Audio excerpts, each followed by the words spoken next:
Welcome to Spoiler Talk, where we talk spoilers. My name is Keiran, and with me on the line is Jax. Hey. This week, we watched The Last Samurai, the Edward Zwick directed 2004 Japanese epic. I say Japanese, it's very, very Western filtered, but it very much appreciates what's come before, but it's doing its own thing. I haven't seen any of Edward Zwick's other films, and I probably should. He did another one which roused some critical attention, Legends of the Fall, which was a bit earlier.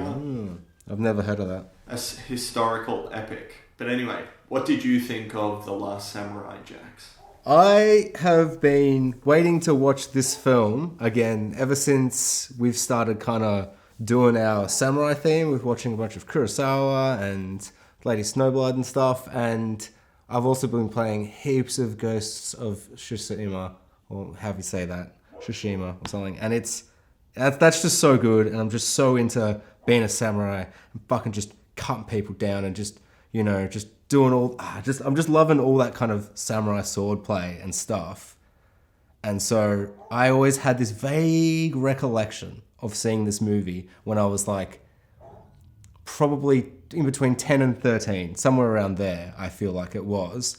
And I remember enjoying it, but being like, it was kind of like, I had that vague recollection. It was one of those movies where maybe like a lot of it I felt was maybe a bit like long and slow. And really the only two bits I remember were ninjas attack a play and big fight at end where guns kill guys and it's real sad. And all of that is correct. All of that happened. But there's a lot more I don't remember. And You remembered more than me.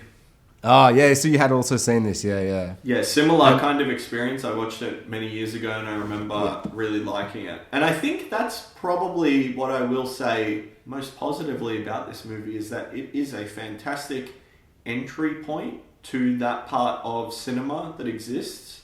Mm-hmm. And it's a very accessible film for a Western audience. Yeah, and it's not doing anything too overly complicated where you really have to know what's going on in the time, or the historical setting is kind of told for you. Other films, you pick it up, a bit more digging. And a good film should do all of the work it needs to establish itself. But some are just made in the midst of the genre sweeping the industry, where it's you have assumed knowledge, kind of like watching a superhero movie now versus 20 years ago. The writers can assume a certain level of knowledge and make a very 100%. Different film. The same is true of these films. So this feels like almost, and I don't mean this as a dig, but it's a preschool version of the Japanese epic for a Western audience, in that the plot is very, very simple and stripped back, and every character beat is where it needs to be, and you've got all of the parts of the movie that go together to make the movie go. It's riffing kind of on what's come before, but it isn't quite as, I think, groundbreaking, or I didn't have the same sense of wonder watching this that I have had watching some of the other recent epic films, where I really felt that they earned that title. And while this feels like a huge movie, it's doing everything right. I'm not even, actually, there is one part that it doesn't do so well, but I want to have a bigger conversation about it. Oh my god. The point I'm getting at here is it's a very, very accessible film for someone who isn't overly familiar with the genre and who wants an easy entry point. And maybe its biggest success that I think it has over other films it's competing with in the genre is that it really does sell, maybe like no other film, the sword play. For the violence and people get cut and they don't shy away from it. Heads are cut off, people are slashed, people are cut down the middle, and there's a lot of it, and the movie's never shying away from having an effect or having clothing be ripped or someone stabbed and impaled, and you really, really, really feel the sense of the swords, the power. And the power of the person wielding it. I think even better than a lot of the classics we've been watching. And it's all sensibilities because of the times. As we progress, we get more okay with violence in films, and certain things wouldn't have been acceptable in the 50s or the 80s that kind of are in the early 2000s. So, I don't know, maybe watching older stuff and then getting to modern sensibilities, I was really struck by how much I really felt the swords in this movie. I'll just start, I guess, instead of starting with how much I like the sword fighting, I'll just say with because I don't think I fully said what I actually thought. Sorry. No, it's all right. But just with because I was just kind of building up with kind of just the context of this movie, because I remember having vague recollections of it, but I remember liking it. But I've had this feeling in my bones for a couple of years when I see it on Netflix, and it's like The Last Samurai, and it's Tom Cruise, and I'm like, I feel like maybe that movie sucks.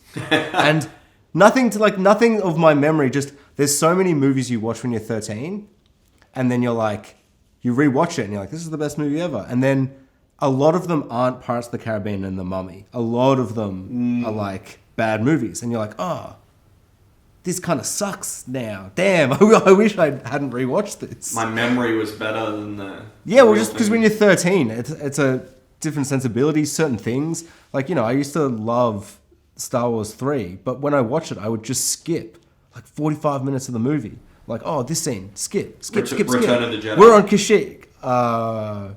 Revenge of the Sith. Oh, episode. Whichever one I meant. Right. And I would just skip, watch the start bit, and then once Obi-Wan and Anakin are talking and he's like, oh, you saved, that was blah, blah, blah, and they're talking, I'm like, skip. And then, you get the ships coming into Kashyyyk, and I'm like, good. Scene selection has got me to where I want to be, And then, it's so I feel like when you're that age, yeah, you just like certain things. I felt like I was like, but in this movie, rewatching it, everything that I remember, I'm like, I can't understand why I didn't like certain bits. Some bits kind of just went over my head and this and this. Now watching it as an adult man or whatever, whatever the fuck, but as older and stuff, and I don't know, watching all the samurai movies at the moment and stuff, I was kind of like, maybe this is gonna have this kind of feeling where I'm like, oh, maybe leave it to the Japanese, I guess, maybe, because we've been watching so many, but we've only really been watching mostly Kurosawa, so I think maybe the comparison is it's gonna be a hard comparison. Yeah, I thought this fucking movie was off the fucking chain, just so good in every way. I was thinking about it after, trying to write notes, and I'm like, I'm really curious to what bit you really didn't work for you. If we can get to that before, a bit later. But I thought it was so just, I don't know, I found it so compelling. I remember that he was training with samurai and kind of a white man in this Japanese culture being like, whoa, what is a samurai? And learning their ways. I had that vague recollection.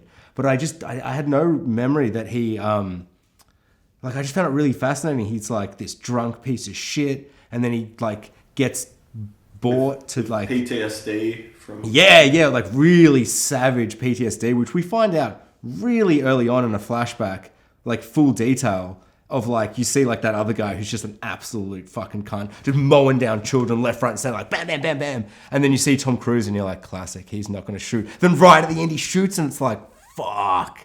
I don't know, man. I was so in. I was like, this fucking blue flashback. It was so blue. I was like, why is this flashback so blue? And the frame rate, that yeah, was it? Yeah. Early 2000s. Yeah, they sensibility of flashback equals I kind of love that. I don't know. Yeah. I like that. I don't know. I guess it's just when you're in, you're in. I also should just state from the top, Tom Cruise is the best always, and the worst part of the Mission Impossible movies is that the worst Mission Impossible movie is when he has his best hair, which is long hair Tom Cruise. And in this, we get sweet long hair Tom Cruise and a beard. And I don't know, he just looks so good all movie. I was just like, every time I don't know, it's I love when I can... I think that was 2002. Yeah, fuck, I hate Mission Impossible 2, but his hair's so good in it. And I just love his visual look. That point in the movie right at the end, when he comes out with that fucking cunt he killed and all the whole family stuff, it builds up with all that stuff, and he comes out in that red costume. I was just like, oh my fucking God, this is the best thing I've ever seen. Everyone looks so good in their costumes. I could not handle that final 20 minutes when they're all just in full get up just before the battle. It was just I don't know, man, like costume porn. Like I just couldn't get over it. Fucking it just. I've just recently in Ghost of Tsushima got gone out of my rags into like a full samurai get up with a mask and the helmet and the armor and stuff, and like I was suddenly like, oh my god, this looks so good, and that's definitely added to my enjoyment of it all. But I thought the costumes in this were incredible. I love seeing actors where you can kind of, I mean, I don't know, this could have been before Tom Cruise was like, I do every single stunt I ever do, but it felt like not just him, but every actor. And if they cheated it or whatever, it worked so well for me where it felt like they were fighting. Like that scene where he spars with the guy from Lost. Yeah.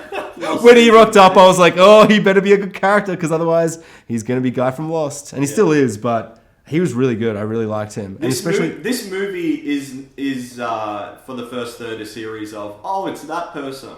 Oh, it's Peter Pettigrew. Oh, it's Billy Connolly. He narrates the movie. It's so weird. Billy Connolly dies so quickly in this movie. Yeah. I was shocked. I thought Super for sure brutal. this would be a side character through the whole piece, and then he was gone. And Peter Pettigrew kind of, I guess, is there at the beginning and the end. And I really liked how he was used. The way he was like just watching the battle and then just kind of walked away at the end. I found that really interesting to have this character who's just so not going to pick up a sword no matter what. And he just kind of watches. I don't know. I found that kind of... It was so weird that it was him though. Like, yeah. I feel like I'm programmed not to trust his face. Yeah, I hated him at first. I was like, this fucking piece of shit, this rat pervert. What the fuck? Get him, like, kill. Who's killing him? Why isn't Tom Cruise killing him? But I really, really enjoyed him by the end. Yeah. But 100%, he's earned that that kind of feeling when he rocks up, just because I despise him so much from Harry Potter. The plot of this movie is essentially that he gets hired by the Emperor of Japan, I suppose, to quell to fuck the rebellion up. Yeah, the samurai uprising. But the samurai are essentially on the side of, no, we serve the Emperor, we're doing this in his interest. And there's an interesting, power play at stake, and there's like some bureaucratic people with that guy with the twirled mustache entering it. And you can see that there's every character is kind of doing exactly what they need to do in the piece. And yeah, for sure, yeah. Tom Cruise ends up training a lackluster army who get immediately just railroaded by the samurai, which I love that he's like, no, we're going to lose. Look, this guy can't even shoot me. Oh my god, that scene was so good because he's such a fuck character though. Like, that's like, 25 minutes into the movie and he's like making a point, like, on the surface, it's like he's making a point to be like, fucking like, everyone here, I've picked a random guy and every single one of them won't be able to make this shot under the pressure and this little bit of pressure. But there's also the underlying thing of him being like, I wish this fucking cunt would just be able to shoot me and just end this. But he's not going to do that, which is then a really interesting parallel to the shame of the samurai and the way they then end their life. Like at that first scene where he cuts off that guy's head and later on he's like, I was honored to do that. I don't know. I just found it all so like, I don't know. I found it really compelling to have this guy thrust into this world. And I was just so like, oh my God, this is so intense. Everything's just, I don't know. I just found it all so like emotional and heavy. The movie, like the central character, has a very, very deep affinity and passion for this culture and people and way of life, and you can really feel that really does permeate through the movie, through the cinematography, through kind of all the characters there. That is the real kind of strong parts here. Where I will say it falls off maybe the rails a little bit for me and into the camp of melodrama. And we have discussed this word before, and I've said that I find it an interesting word because melodrama isn't a good or bad to me. It is just a word to describe something going on. But in this context, I would say this is when melodrama doesn't work, and I don't know what it was about the scene where Tom Cruise, Allgreen in the movie, I think Allgreen is having. Sorry, which character is that? Sorry, Tom Cruise. Oh right, is that his name? Yeah. Allgreen. Algreen, I think. ALGREE. I don't know, man. Even if they're calling him something, I'm like, it's Tom Cruise. I'll just say Tom Cruise. I don't think that's a bad thing for him. I was into the character. I wasn't like, look at Tom Cruise acting. Actually, the first 5 minutes of this movie, when he's drunk, I'm like, Tom Cruise is acting. No, you're forgetting. Maybe, I feel like you weren't watching this scene because, my partner watched about half this movie with me. And she and I were in hysterics at the scene. Oh no. It's the scene. He is in the Japanese village and he's having alcohol withdrawals and he's just screaming sake and no. And it gets so out of control. Like, it's maybe a montage that goes a little too long and Tom Cruise's performance goes a little too far and the whole thing is taken a little too seriously and it results in a hilarious scene that is, honestly, I think it's a testament that I was laughing so hard at this scene. I was so sure the movie had gone off the rails. It's a testament to the rest of the movie that it actually got me back in. Wow. Yeah, because I was laughing. I was like, this is ridiculous. He's going too far. They have done too much of this. I don't know what it is about this that is hilarious. I think it's the fact that I just imagine the director being like, all right, Tom, you're going to, in the sequence, just shout 2 words, sake and no. And you're going to scream them at longer and longer intervals, louder and louder, more aggressively as the scene progresses. And we'll just let it roll for like 4 minutes. And then what they did was they cut it up and put all of it in. They were like, this is too good, him rolling around saying. And I get they were trying to illustrate the withdrawal effect and that he was a drunk. And this is a nice little flourish in the script that I think, adds some. I mean, they have to take care of him. Alcohol withdrawals are, I believe, if I'm not mistaken, and I very well could be, because what do I know? But they're one of the few, if not only, withdrawals that you can die from. I think that is true. I also could be very wrong, but there's a that's misconception true, that heroin withdrawal is the worst for you, but I believe alcohol withdrawal is actually what kills a lot more people. Because people aren't aware of it, and that heroin withdrawals are painful, and you get the sweats, and you get all the typical things that people know about withdrawals. But, I mean, a hangover is alcohol withdrawal. If you have a bad hangover the day after you've drank, it's a mixture of dehydration and alcohol withdrawal. And that's why if you have a drink, you don't feel the effects of withdrawal anymore.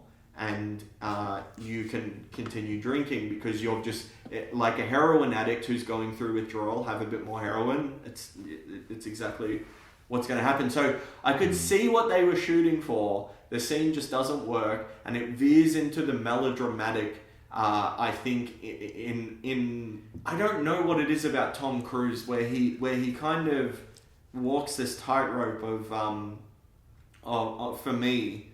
Watching his performances is he really good? Oh yes, he is really good. And then I'll watch something else and go, well, you know what? He's just a person who says lines that other people wrote, and he can make bad decisions like any actor. And I think that is just a case where we saw some of those come out. But the entire movie, he sustains a level of intensity that is unrivaled. He constantly has tears welled up in his eyes, and he is staring so intensely at whatever the given person or object is in said sequence. He really does deliver a very, very passionate performance, even when he's not given any dialogue. And I love Tom Cruise. Tom Cruise works for me in so many things.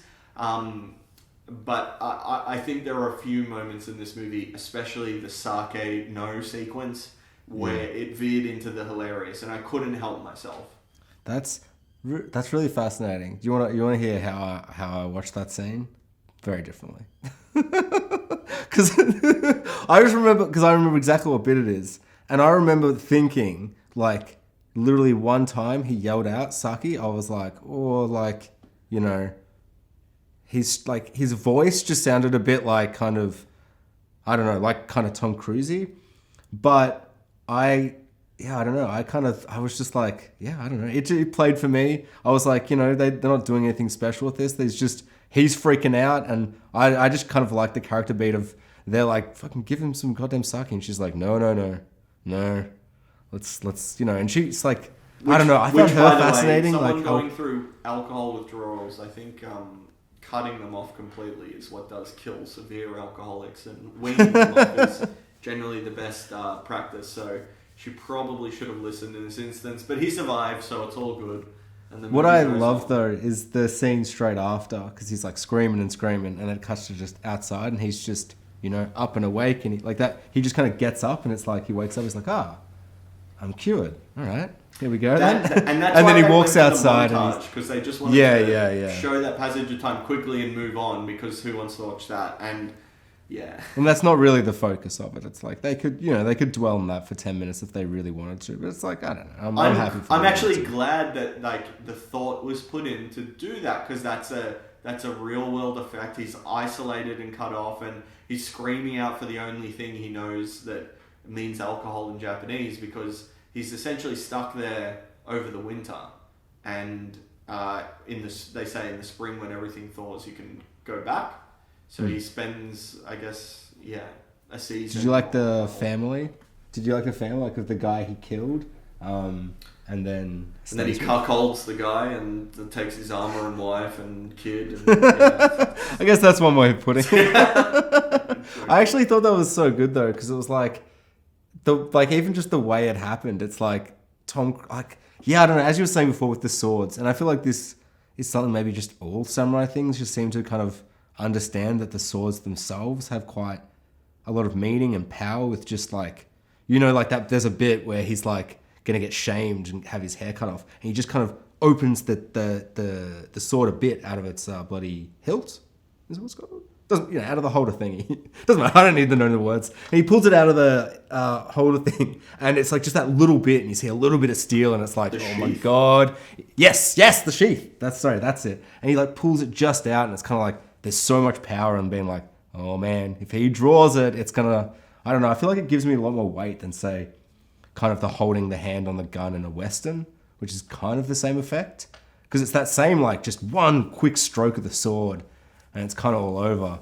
But the swords, the swords having heaps of kind of weight and stuff. One of my favorite scenes was actually when Tom Cruise gets caught, and he's just in the mud, swinging the spear around, just kind of, and it's like, it's the end of the battle, they've totally won. And what I really love about this is nobody wants to really go in for the hit, because they might die. And the fucking guy who goes in, he fucking gets killed. And it's so like, I don't know, I found that really just interesting. It's just it shows how powerful he kind of is as a warrior, how determined he is, and I don't know, and just all the samurai are very skilled, but they're also weary of this very dangerous person who's kind of got nothing to lose, and the five of them just circling him as he just kind of spins around, and then like once he kills one of them, they all just go, we'll all jump him, and hopefully we'll kill him, but he gets saved, and like, I don't know, I just found that was a really great sequence. That whole battle scene, when they come out of that blue kind of lighting in the trees, I don't know, it looks so good. Like, I felt like just... I mean, they got that slow motion shot, and they got their use out of that shot, because it plays for a while, and it's so beautiful. It's worth holding on for, I could see someone chopping it up, and this movie is very earnest. I'll say that might be the best way to describe it. It's very, very serious and sure of itself, and you can feel the passion kind of flowing through kind of everything. The battle sequences are shot. I think these things can a lot of the times get lost with first and second unit directors, and you've got cameras rolling all over the place, and the battles can kind of disappear in that a bit, and then you as an audience member aren't able to really tell the geography. But this movie did an expert job of mixing all of those elements together, of keeping us focused on our heroes and clearly being able to follow who everyone is at all times, and a really, really good use, I would say here, for any person who is not a fan of slow motion. This is like how you use slow motion very effectively, and you intercut it, and you can let things breathe a bit more, and you can use huge sweeping movements and intensity and capture that at the right frame rate to really, really push it a bit further, to really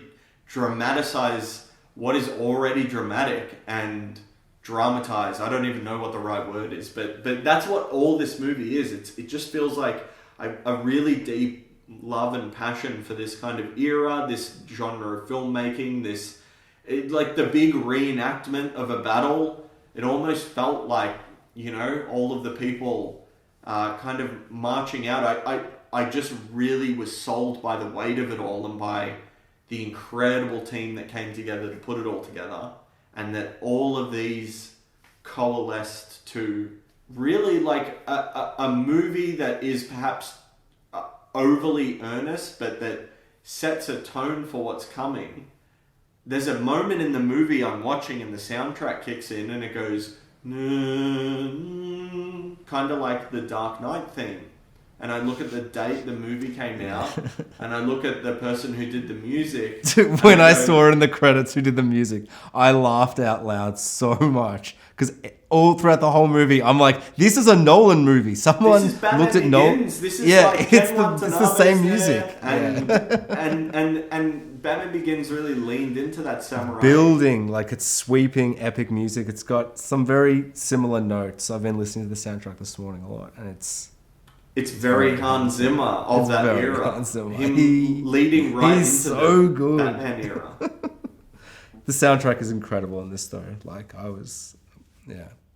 really, really enjoyed it. But it's very much like he's got like a toolkit, he uses. And he might be the best, but there's still like, you can almost feel it when you're listening. Like I didn't pick it, but I was actually so into the movie. I didn't even remember there was this much slow-mo until you're talking about it. Then I'm like, fuck, there was heaps of slow-mo, wasn't there? I was just there was a whole fight in slow-mo, right? Like a whole sword fight was in slow-mo. I would say right? Almost every sequence of action contained some kind of slow-mo. Really? Yeah. I was so in. I didn't even notice. They used it at the right moments. They used it effectively. They were never cheating. They were always like shooting in slow-mo what they knew they were going to slow down, and shooting in normal rate what they knew they were going to, and it felt very, very purposeful. And I never felt like, and maybe there is some of that in there, but they tricked me, and I was completely engaged every time an action sequence would kick in. I do have to say, though, there is one shot which very clearly, for me, I think sums up the difference between, say, what we've been watching of Kurosawa and then a movie like this. And it really kind of sums the entire experience of watching each movie up. Yeah. And there's a wide shot that I can remember.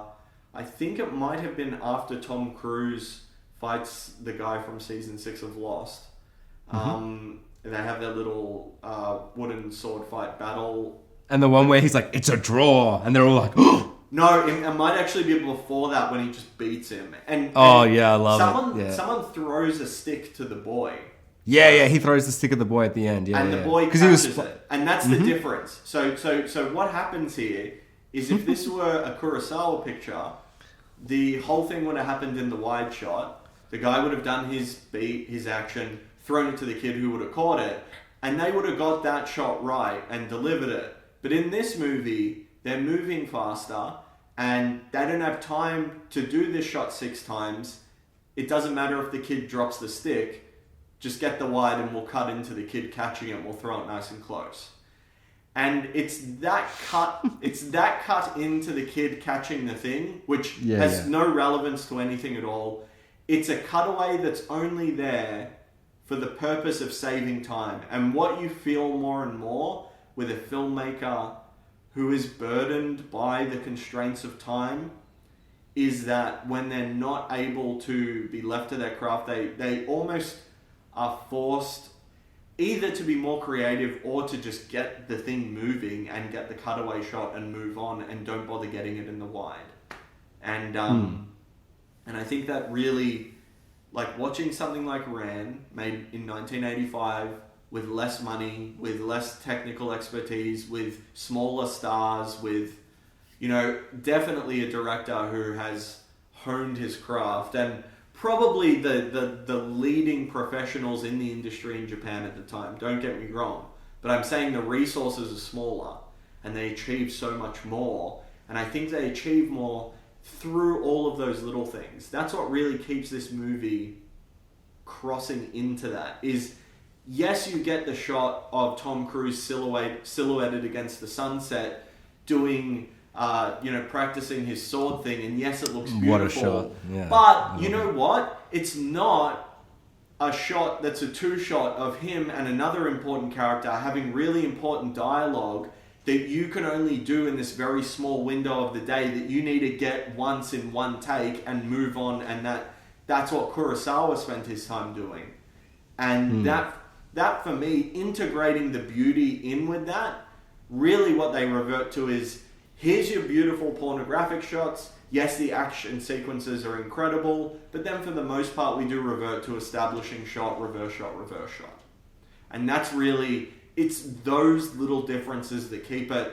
I would say this is a really, really good movie, but it is not a great movie. It is really, really, really good at what it's doing, and it's doing a very fine job of all of it, but it's not great because it's not doing that extra little 10%. It's not getting that cutaway because he knew what the sequence was when he storyboarded it 6 months ago. But now, you know what I mean? Like, you can feel the attention to detail, and it's not fair to compare everything to Kurosawa. It's not fair to compare everything to X. But it does, for me. It's the hurdle. It's that last hurdle that stops me from calling this a great movie, I think. And it's not just that shot. It's that those shots are over the course of an entire movie. I can see all of those corners that had to be cut, and I can see where the attention went. And it's the difference between the attention by the filmmakers being sustained for the entire course of the film, and the attention being focused on certain areas. And that's really the difference here. They also sold things that Kurosawa wasn't able to sell, like the swordplay and the fighting, and a lot of the choreography and sequences are, there's stuff you see here is shot and play out in just a completely different manner that you wouldn't get in a film like that. You're not even able to. There's a sequence where he has a fight sequence and then it replays in slow motion.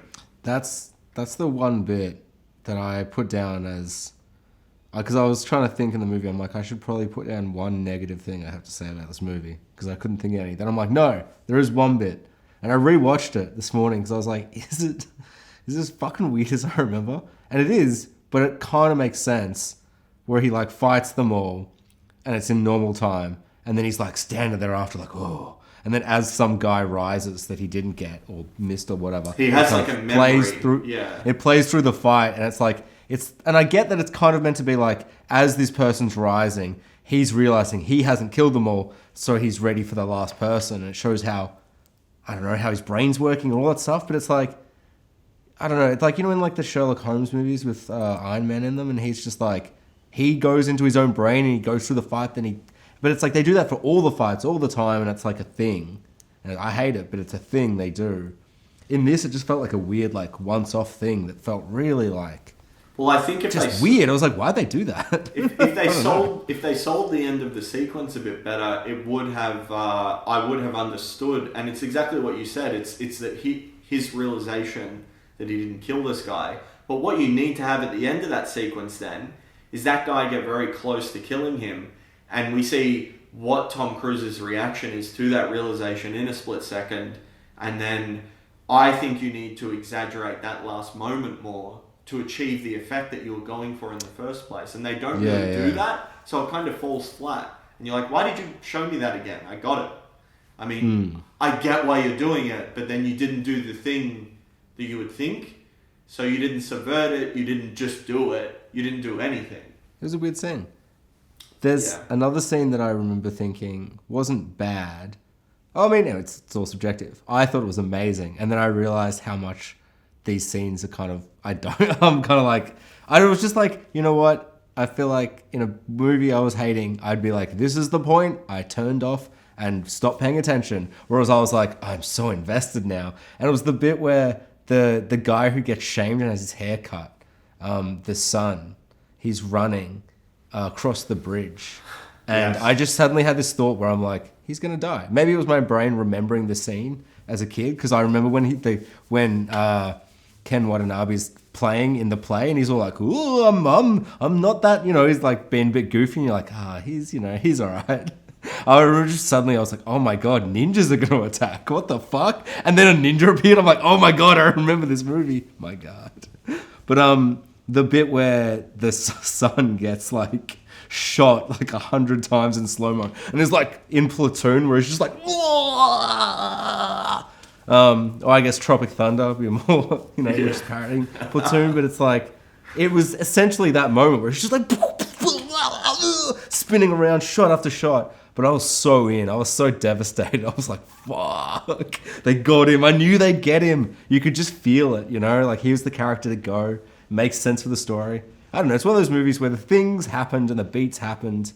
And they're all just kind of exactly what you'd expect them to be. But I was just so in. Like, there was a bit where, pretty early on, where Tom Cruise is like, you're getting a bit of character at the start of the movie off. And Bloody Dirty Rat Man is like, oh, something, I'd love to find out how to scalp. He says something really insensitive about scalping.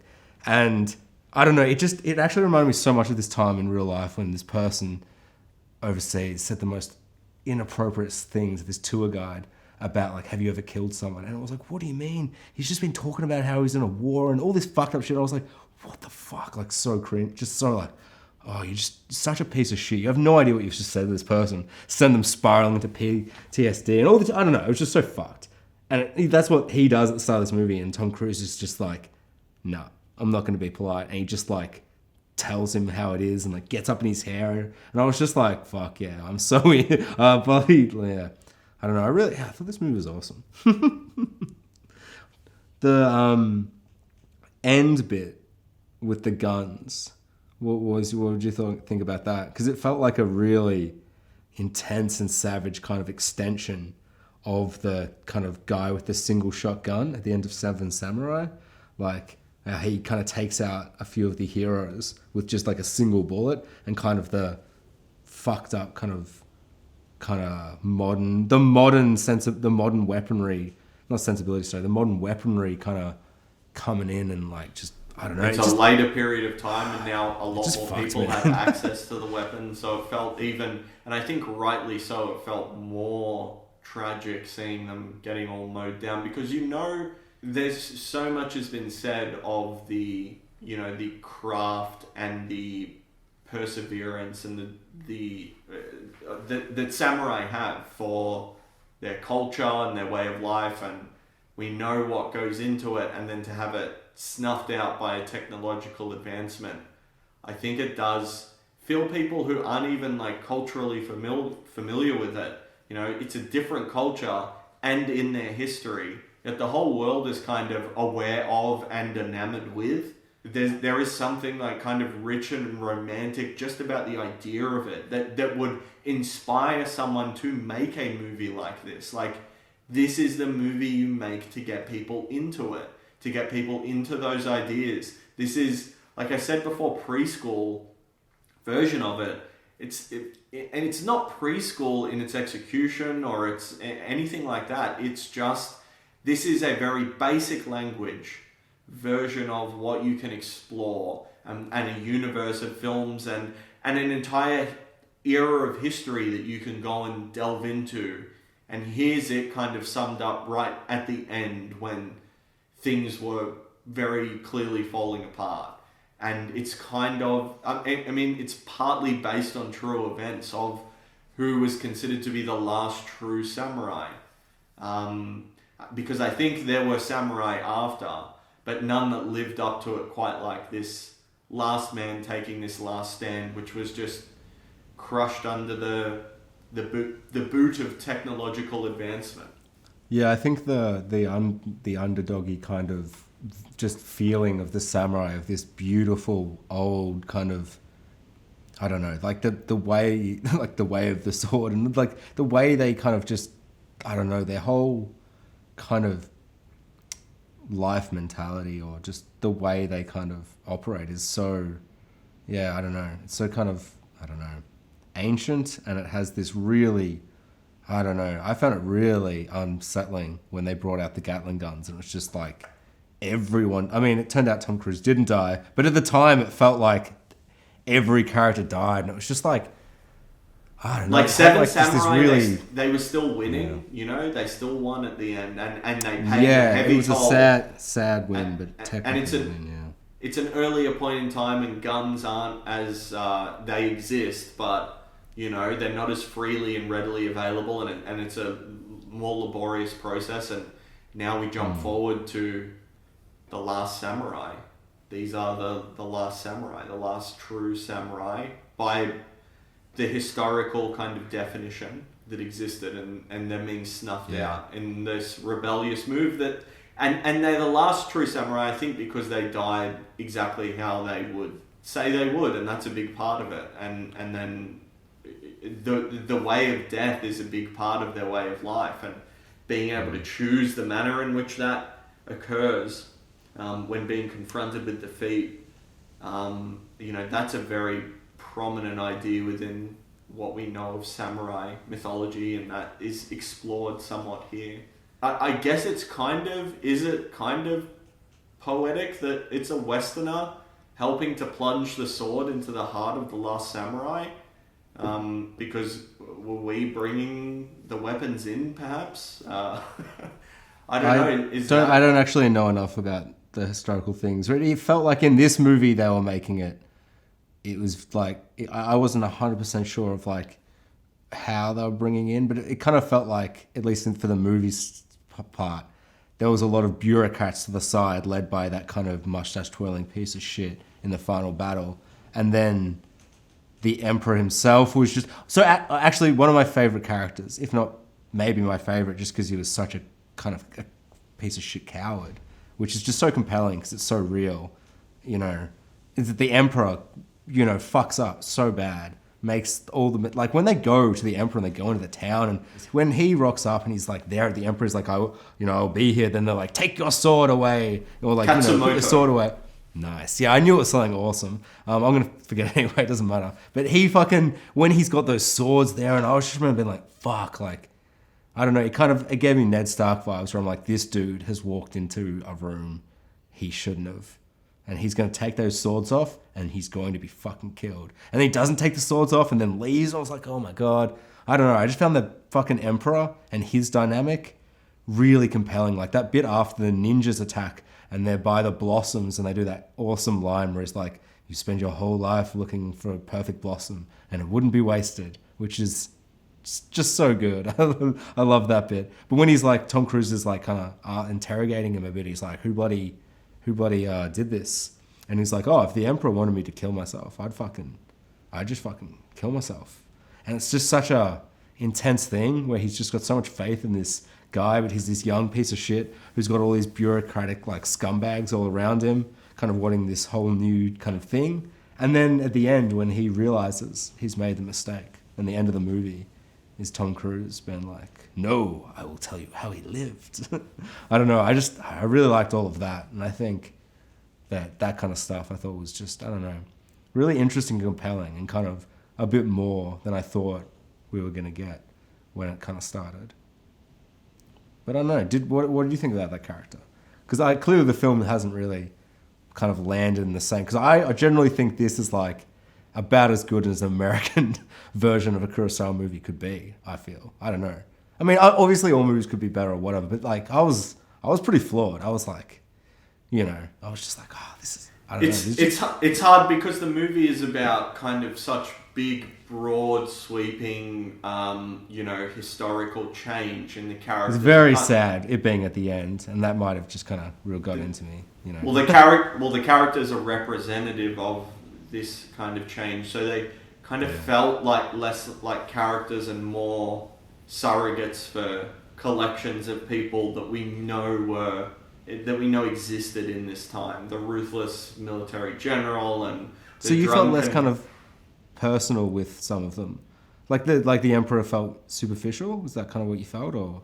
Somewhat. I mean, he doesn't really speak a lot. He's there. No, he's barely in it. But like when we get him, he has I guess the scene for me is the bit where they have the council meeting and the other guy is like, "Fucking take your sword down," and he just looks at the Emperor, and then the Emperor doesn't say anything, and the other guy's like, "The Emperor's voice is too pure for this room, too pure for your ears, you piece of shit." And I was just like, "Fuck, just say something, you cunt. You could kill every." I don't know. I just find that fascinating. That like guy at the top who's not at the top, or I don't know. It's just, I just felt really sad and tragic, and I don't know. I don't think he needs to be much more fleshed out than he is. I think a lot of them, like I think the main villain is the war criminal guy that's on Tom Cruise's side. But that's Tom Cruise's main villain. Like that's who he's really going to confront, and in doing so is confronting kind of.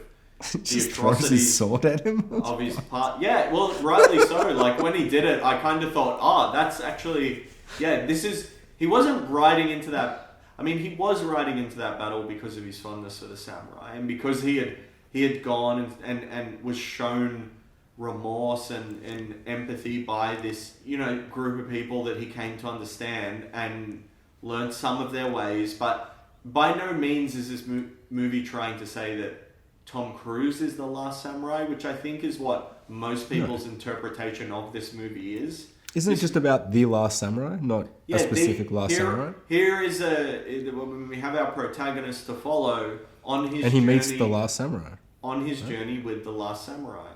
Yeah. That's exactly right. But people look at the poster and it's Tom Cruise wearing samurai glove with a samurai sword. And he's technically the only one to survive, potentially. So maybe. I don't know. You can read it however you want, I suppose. He's not the last samurai, really. I mean, I guess the idea is that, while he never really became it, he was enamored by and filled with respect for this incredible culture as it passed through history. And that is kind of representative of, the way the West has looked at this. And it's not, the movie's not trying to say that he is the last samurai, I don't think. Even though it gives him the armor, lets him play around in that, he's in the last battle. That's like the armor, when he puts it on at the end, is like a really powerful moment of them accepting him and letting him wear the armor of a man he killed, I think. I think that's a beautiful, really kind of, I don't know, I found that all so fucked. Like the moment where Tom Cruise realizes, and maybe we were meant to know before, but I hadn't picked it up, where he's like, what's the deal with her and who's she and what's going on? And he's like, what the fuck? She's the wife of the guy I killed? Like, what? And I was just like, oh my God, so much tension. I love the bit where she's like, let me kill myself. Kid wound up, he's like, no, fuck that shit. I was like, oh my God, these guys are crazy. Like, I don't know. I just thought it was, I loved how much was not said between them. I almost feel like maybe, because I know I love the moment where they kissed, but then it was like, they were both like, ooh, or maybe she was more like that than him, but it was kind of not it wasn't like a sexy, passionate kiss. It wasn't like I don't know, it was like kind of weird and uncomfortable, which it would be. She'd be super like, I don't know, mixed emotions, and it's very complicated. Like with the son, where at first, and when he's like, oh, that kid hates me, and she's like, no, he doesn't want you to die, and it's like, I don't know. It's just really intense. That whole, I don't know. What did that play for you? Because I feel like maybe it didn't. I don't know. What I was trying to get to before was that the characters feel more each like, they don't feel like rich, complicated, layered people. They feel more like necessary parts of the puzzle, and they need to hit their beat at the right moment to continue to propel the story towards the conclusion we know we're headed for, and the conclusion that we're grappling with through the entire movie.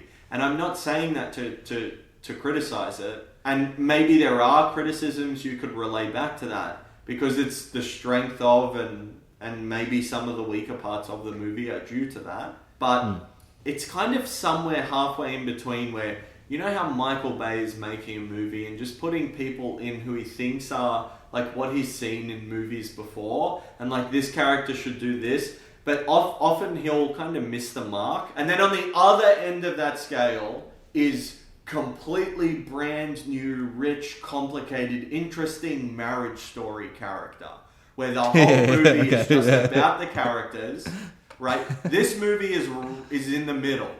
This movie, okay, for sure. Okay, that's what I'm trying to say here. It's like, these aren't rich, layered, complex little intricacies that I'm noting about the performance and like little things that we're building up over the course of hours, like rich relationships that I feel kind of devastated when it reaches a conclusion. It's more broad beats of a large, sweeping historical story and a larger themes and larger things going on. It's not a marriage story, it's a samurai story.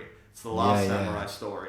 So what we're going to do is we're going to do the characters like that. And it understands how to set up, pay off, hit the beats, unlike Michael Bay does. Michael Bay's real good at all the pornographic imagery and the spinning around shots and the sense of scale and scope. And he might even be better than this filmmaker at some of that. Yeah, I mean, I preferred watching this type of action, but that's just because there's swords. But even that, I doubt Michael Bay could shoot a swords action scene. This feels more like a Lord of the Rings type of action than anything else that I could think of. But with more contact. Rewatch Lord of the Rings and like watch how little like you see and more of like shot of orc and the camera like flies up in the air and a sword.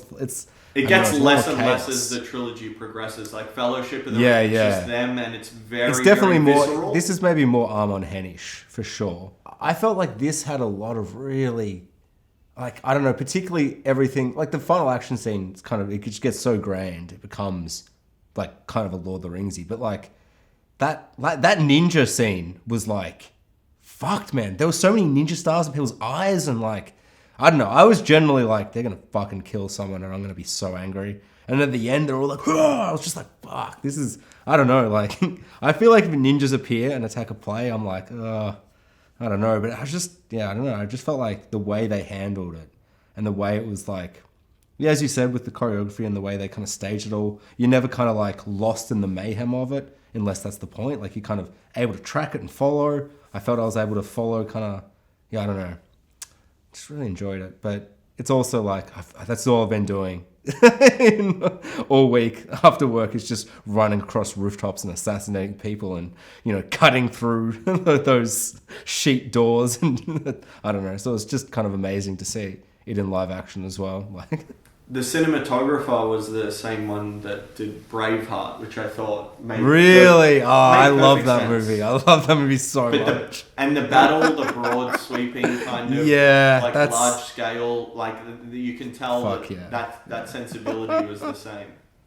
That's so good. Yeah, that guy's awesome. I don't know. There was, and I mean, I kind of understand what you're saying with like, with that, like there's no kind of moments where they're filming something where it's like, like that scene where two guys have a conversation while building burns and 100 soldiers stand, and there's, those kind of moments in Ran, but that's truly probably the most epic movie I've ever seen, including Lord of the Rings. You know what I mean? Like my favorite movies, they kind of feel like, it's like, they almost could be grander. Like, I mean, I don't know, probably not.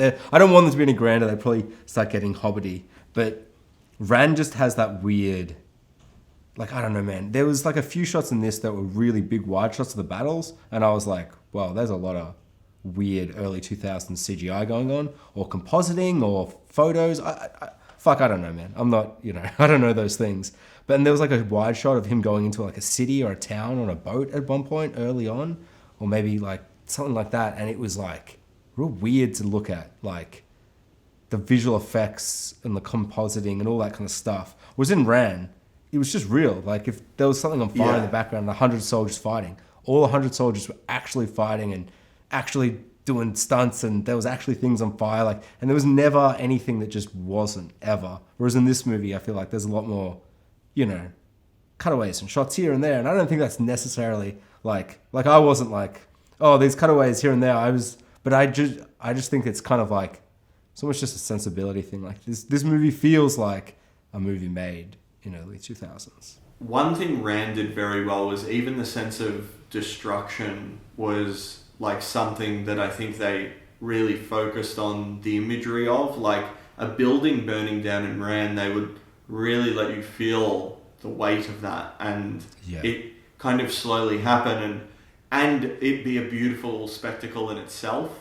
Whereas I just remember them like kind of cutting to a shot of like a building kind of collapsing on its frame and it's all on fire, and it was just treated as kind of one little cutaway shot. You know what I mean? Whereas for sure. Ordinarily, it would be like the blackened sky of smoke billowing out and the flames, and one person's kind of walking out of it, and there's armies underneath, and you know what I mean, like that.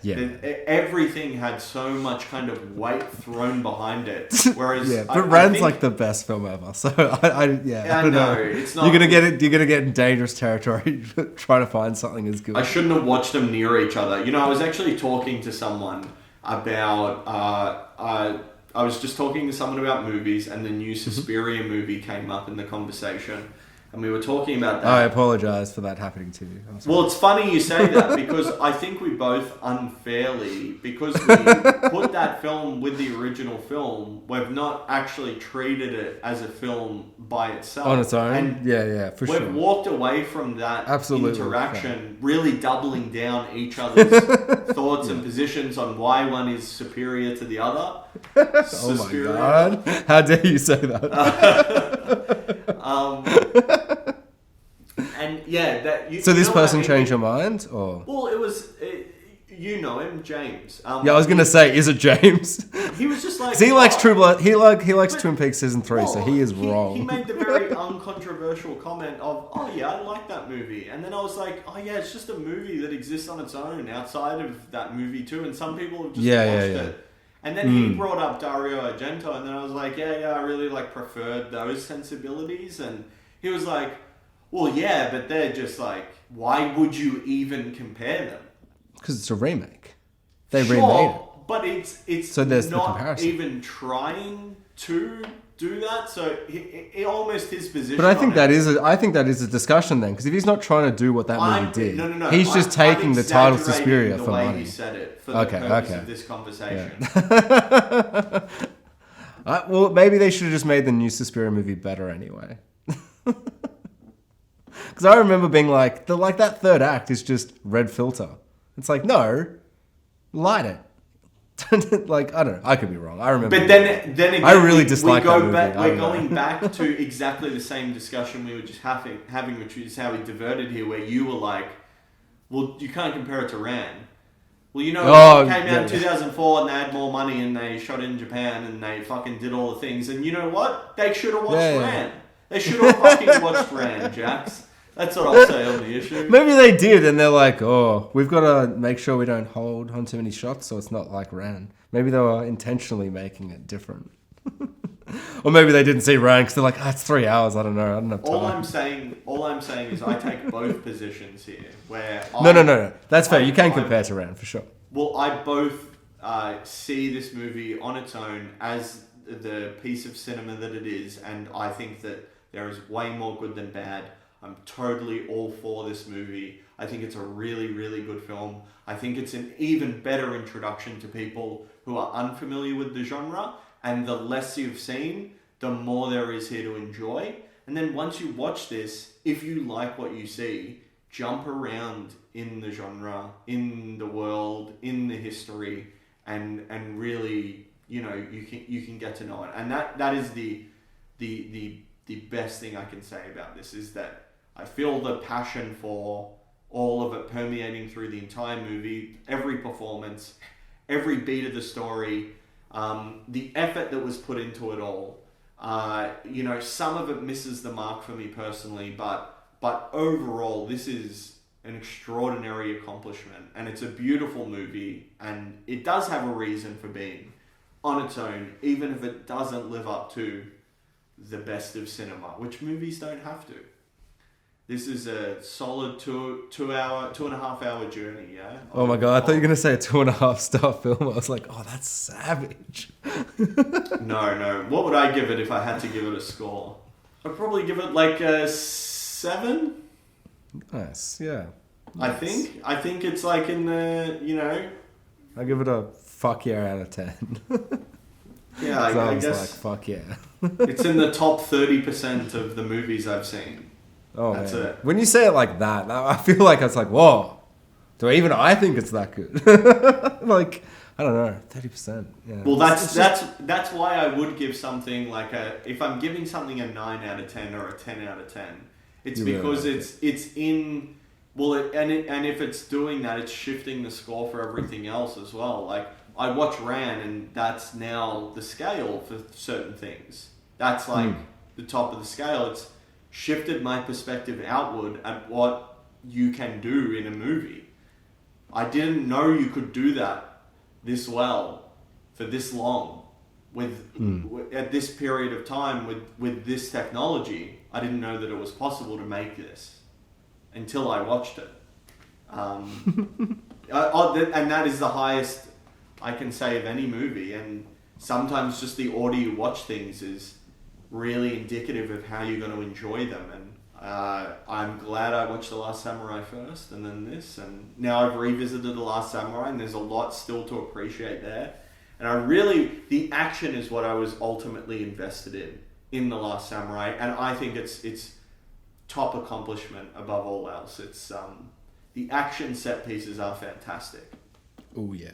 And I'm invested in all of the characters just enough to feel and understand where everyone is in relation to each other, to feel the beats of the story as they unfold, and to get everything that the filmmakers are intending me to get here. So I think it's an effective movie.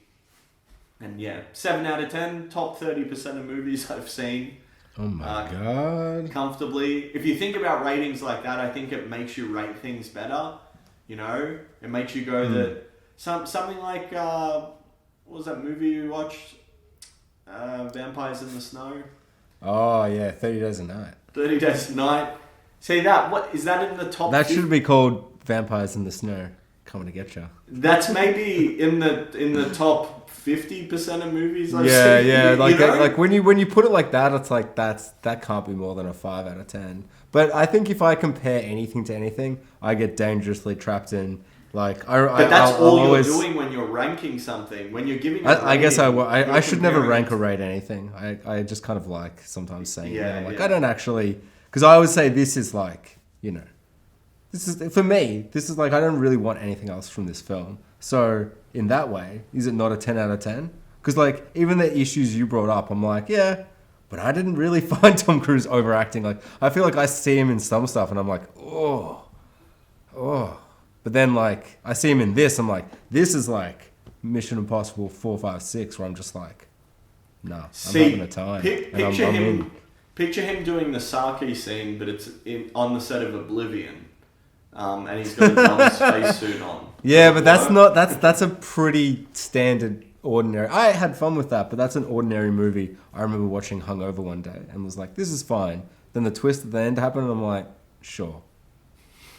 This can end now, though. That's a different movie. So if he's doing that in that movie, it's like, it's not great, is it? It's just like, whatever. Like, I don't know. But what I do love about Oblivion is there's a moment where he's on a motorbike, and there's just like this sense in me where I'm like, they made this motorbike sequence just because Tom Cruise went up to them and was like, why don't I drive a motorbike on this deserted planet? They're like, because you have a spaceship? He's like, I want a motorbike. And they're like, why? He's like, so everyone can see how fucking sexy I am when I drive a motorbike without a helmet. They're like, you have to wear a helmet. He's like, I will not! And then he gets in a fucking motorbike and drives, and they're like, oh God, I guess someone film him or something. Because that's what I remember from that movie.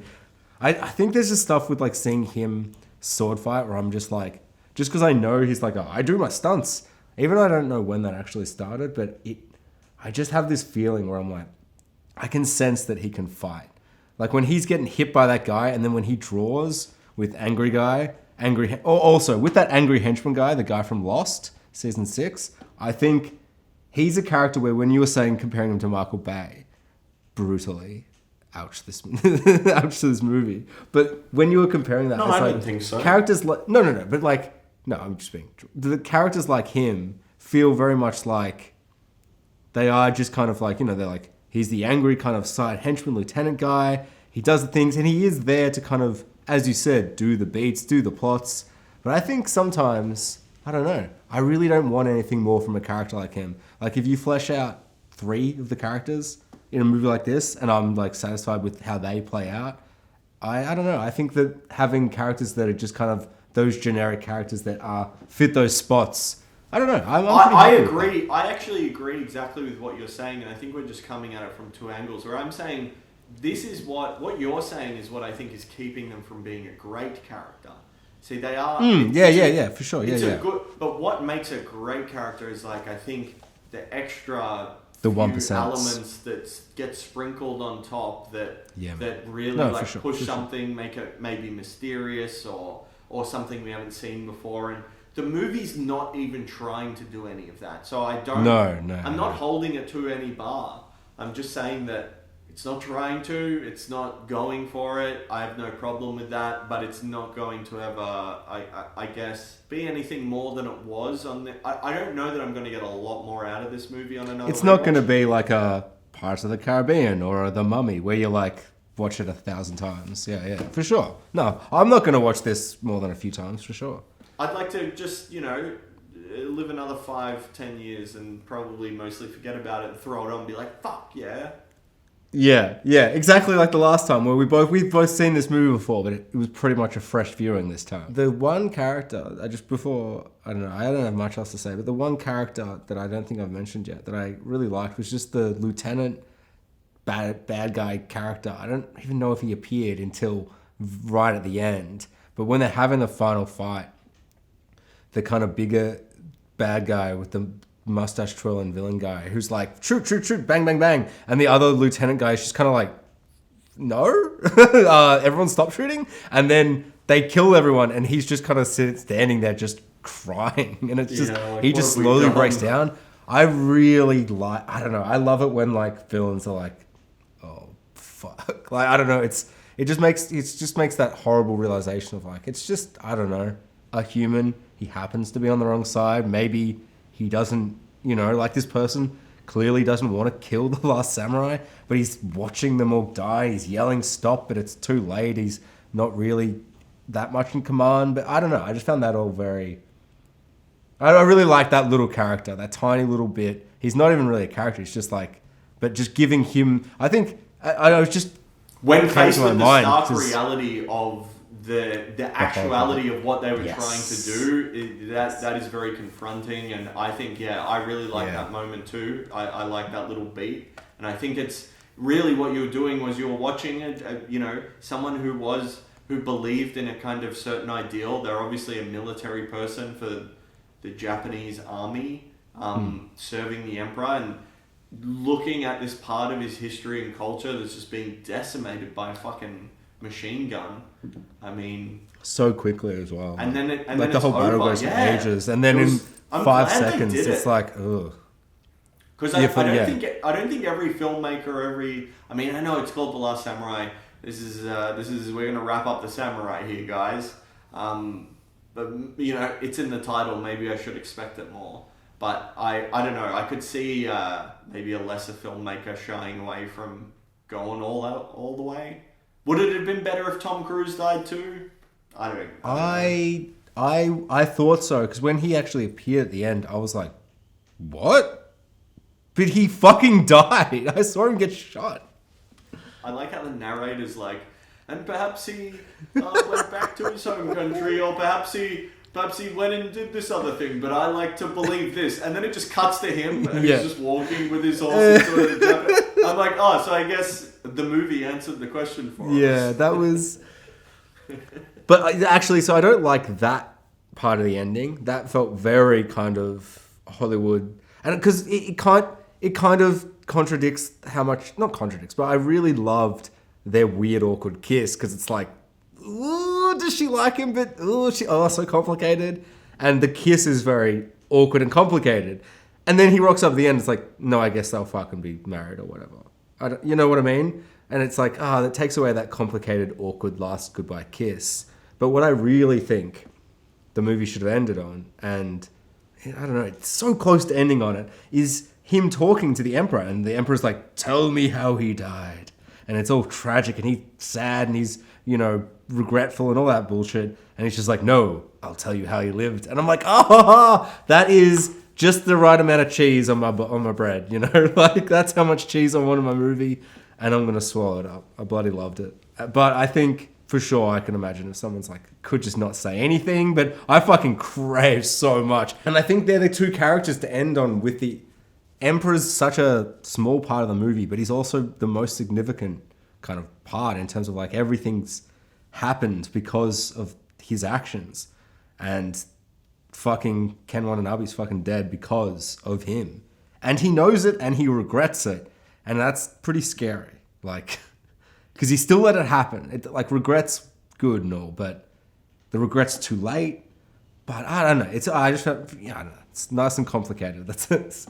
A lot of things for me to sit on and be like, oh, fuck. Which I love, And I think that's where you end the movie. Then having Dirty Rat Boy narrate and be like, oh, he's a legend beyond thinking. Maybe he did this, maybe he did that. It's a bit like, shut up, movie. But also, whatever. I don't know. I liked it. But I didn't love the last shot of Tom Cruise smiling as he's like, I've made it home. It's like, I don't know.